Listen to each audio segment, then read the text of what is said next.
ಮೊದಲನ ಸಮಯದಲ್ಲಿ ಒಂದು ಆಲ್ಮೋಸ್ಟ್ 20 ವರ್ಷ ಮೊದಲು ಈ ಚರ್ಚೆ ಕರೆಕ್ಟ್ ಇರ್ಬೋದಿತ್ತು.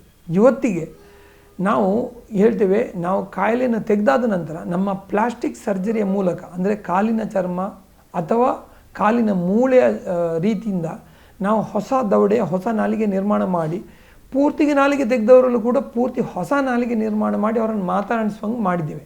ಅದಕ್ಕೆ ಇವತ್ತಿಗೆ ನೀವು ನೋಡಿದರೆ ನಮ್ಮದಲ್ಲಿ, ನಮ್ಮ ಆಸ್ಪತ್ರೆಯಲ್ಲಿ ಒಂದು ಕೂತ್ಕೊಂಡು ಒಂದು ಕಡೆಯಲ್ಲಿ ಒಂದು ಲ್ಯಾಬಲ್ಲಿ ಪಕ್ಕದಲ್ಲಿ ನಮ್ಮ ಹತ್ರ ಒಬ್ಬರು ಸ್ಪೀಚ್ ಥೆರಪಿಸ್ಟ್ ಇರ್ತಾರೆ, ನಮ್ಮ ಹತ್ರ ಒಂದು ಸ್ಟುಡಿಯೋ ಕಿಚನ್ ಉಂಟು, ನಮ್ಮ ಹತ್ರ ಒಂದು ಪೇಷಂಟು ಸರ್ಜರಿ ಆದಮೇಲೆ ಅವನನ್ನು 14ನೇ ದಿನ ಒಳಗಡೆ ಬಾಯಿ ಊಟ ಮಾಡಿಸುವಂಗೆ ಒಂದು ಸೆಪರೇಟ್ ಟೀಮ್ ಉಂಟು.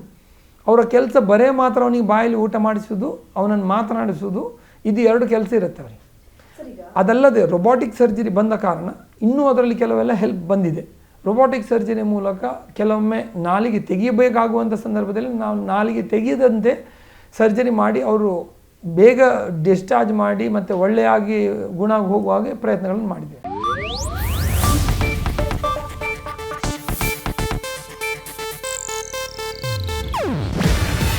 ಇದು ಏಷ್ಯಾನೆಟ್ ನ್ಯೂಸ್ ನೆಟ್ವರ್ಕ್ ಪ್ರಸ್ತುತಿ. ನೀವು ನೋಡ್ತಿದ್ದೀರಾ ಏಷ್ಯಾನೆಟ್ ಸುವರ್ಣ ನ್ಯೂಸ್.